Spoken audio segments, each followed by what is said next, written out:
अध्याय 4 काइन और हाबील का आख्यान। आदम ने अपनी पत्नी हव्वा के साथ सहवास किया। वो गर्भवती हुई और उसने काइन को जन्म दिया। हव्वा ने कहा, प्रभु की कृपा से मुझे बालक प्राप्त हुआ। तत्पश्चात हव्वा ने काइन के भाई हाबील को जन्म दिया। हाबील भेड़ों का चरवाहा था और काइन खेती करने वाला किसान था। काइन ने समय आने पर खेत की उपज प्रभु को भेंट चढ़ाई। हाबिल ने अपने पशुओं के पहिलौठे बच्चे और उनका चर्बी युक्त मांस चढ़ाया। प्रभु ने हाबिल तथा उसकी भेंट पर कृपा दृष्टि की, पर काइन और उसकी भेंट को अस्वीकार कर दिया। इसलिए काइन बहुत नाराज हुआ, उसका मुंह उतर गया। प्रभु ने काइन से पूछा, तू क्यों नाराज है? क्यों तेरा मुंह उतरा हुआ है? यदि तू भलाई करे तो क्या मैं तुझे ग्रहण न करूंगा? किंतु यदि तू भलाई न करे तो देख, तेरे द्वार पर पाप खड़ा है, वो तेरी कामना कर रहा है, तू उसको अपने वश में कर। काइन ने अपने भाई हाबिल से कहा, आओ हम खेत को चले। जब वे खेत में थे तब काइन अपने भाई हाबिल के विरुद्ध उठा और उसने हाबिल की हत्या कर दी। प्रभु ने काइन से पूछा, तेरा भाई हाबिल कहां है? उसने उत्तर दिया, मैं नहीं जानता, क्या मैं अपने भाई का रखवाला हूं? प्रभु ने कहा, ये तूने क्या किया? तेरे भाई का रक्त भूमि से मुझे पुकार रहा है। अब तू उस भूमि की ओर से शापित है जिसने तेरे भाई का रक्त तेरे हाथ से स्वीकार करने के लिए अपना मुंह खोला है। जब तू भूमि पर खेती करेगा तब वो अपनी क्षमता के अनुसार तुझे उपज न देगी। तू पृथ्वी पर भगोड़ा होगा और यहां वहां भटकता फिरेगा। काइन ने प्रभु से कहा, मेरा दंड असहनीय है। देख, तूने आज मुझे खेती किसानी से हटा दिया। मैं तेरे सम्मुख छिपा रहूंगा। मैं पृथ्वी पर भगोड़े की तरह यहां वहां भटकता रहूंगा और कोई भी व्यक्ति जो मुझको मिलेगा वो मेरी हत्या कर देगा। प्रभु ने काइन से कहा, ऐसा नहीं होगा। जो कोई काइन की हत्या करेगा उससे 7 गुना प्रतिशोध लिया जाएगा। प्रभु ने काइन पर एक चिन्ह अंकित किया कि उसे पाने वाला कोई भी उसकी हत्या न करे। तब काइन प्रभु के सम्मुख से चला गया। वो अदन की पूर्व दिशा में नोद नामक प्रदेश में रहने लगा। काइन के वंशज। काइन ने अपनी पत्नी के साथ सहवास किया। वो गर्भवती हुई और उसने हनोक को जन्म दिया। काइन ने एक नगर बसाया और उसका नाम अपने पुत्र के नाम पर हनोक नगर रखा। हनोक से ईरद, ईरद से महूयएल, महूयएल से मथूशेल, मथूशेल से लामेक उत्पन्न हुए। लामेक की 2 पत्नियां थीं। एक का नाम अदा और दूसरी का नाम सिल्ला था। अदा ने याबल को जन्म दिया।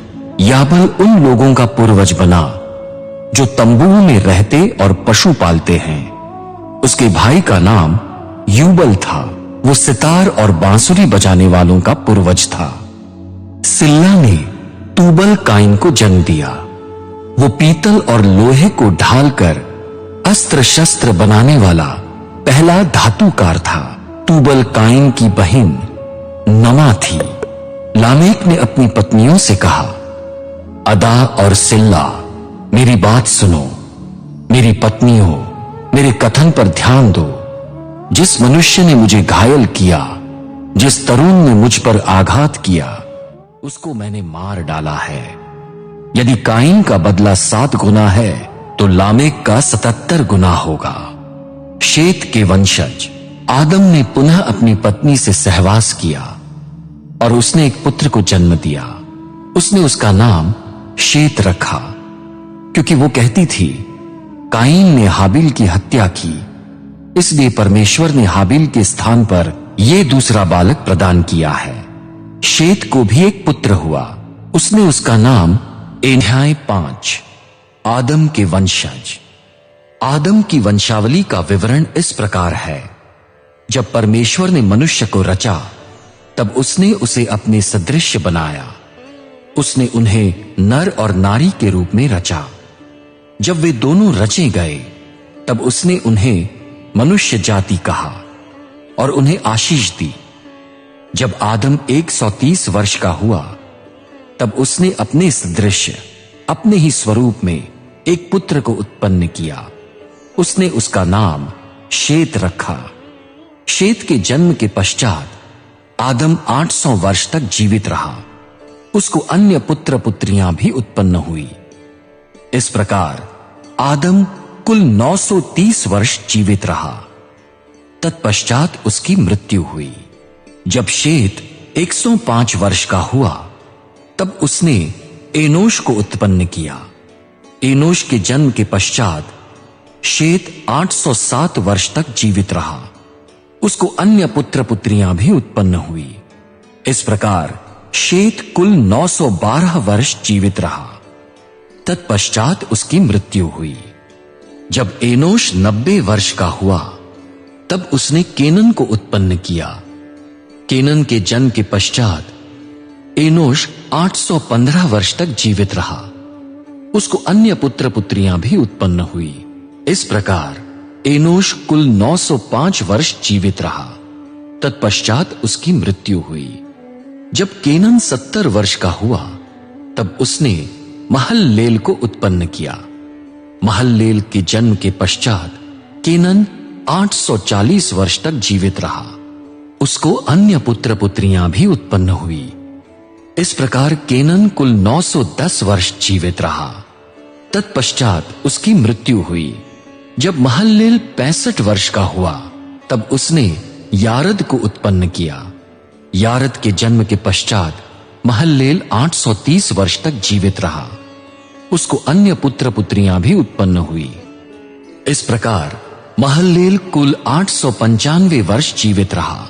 तत्पश्चात उसकी मृत्यु हुई। जब यारद 162 वर्ष का हुआ तब उसने हनोक को उत्पन्न किया। हनोक के जन्म के पश्चात यारद 800 वर्ष तक जीवित रहा। उसको अन्य पुत्र पुत्रियां भी उत्पन्न हुई। इस प्रकार यारद कुल 962 वर्ष जीवित रहा। तत्पश्चात उसकी मृत्यु हुई। जब हनोक 65 वर्ष का हुआ तब उसने मथुशेलह को उत्पन्न किया। मथुशेलह के जन्म के पश्चात हनोक 300 वर्ष तक परमेश्वर का सहचर बना रहा। उसको अन्य पुत्र पुत्रियां भी उत्पन्न हुई। इस प्रकार हनोक कुल 365 वर्ष जीवित रहा। हनोक परमेश्वर का सहचर था। तत्पश्चात वो यहां नहीं रहा क्योंकि परमेश्वर ने उसे उठा लिया। जब मथुशेलह 187 वर्ष का हुआ तब उसने लामेक को उत्पन्न किया।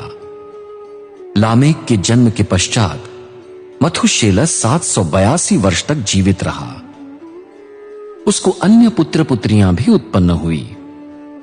इस प्रकार मथुशेलह कुल 969 वर्ष जीवित रहा। तत्पश्चात उसकी मृत्यु हुई। जब लामेक 182 वर्ष का हुआ तब उसने एक पुत्र उत्पन्न किया। उसने उसका नाम नूह रखा और कहा, जिस भूमि को प्रभु ने शाप दिया है उसमें कार्य करते समय हमारे कठोर परिश्रम में ये हमें आराम देगा। नूह के जन्म के पश्चात लामेक 595 वर्ष तक जीवित रहा। उसको अन्य पुत्र पुत्रियां भी हुई। इस प्रकार लामेक कुल 777 वर्ष जीवित रहा। तत्पश्चात उसकी मृत्यु हुई। जब नूह 500 वर्ष का हुआ तब उसने शेम, हाम और याफत को उत्पन्न किया। उत्पत्ति अध्याय 6। मनुष्य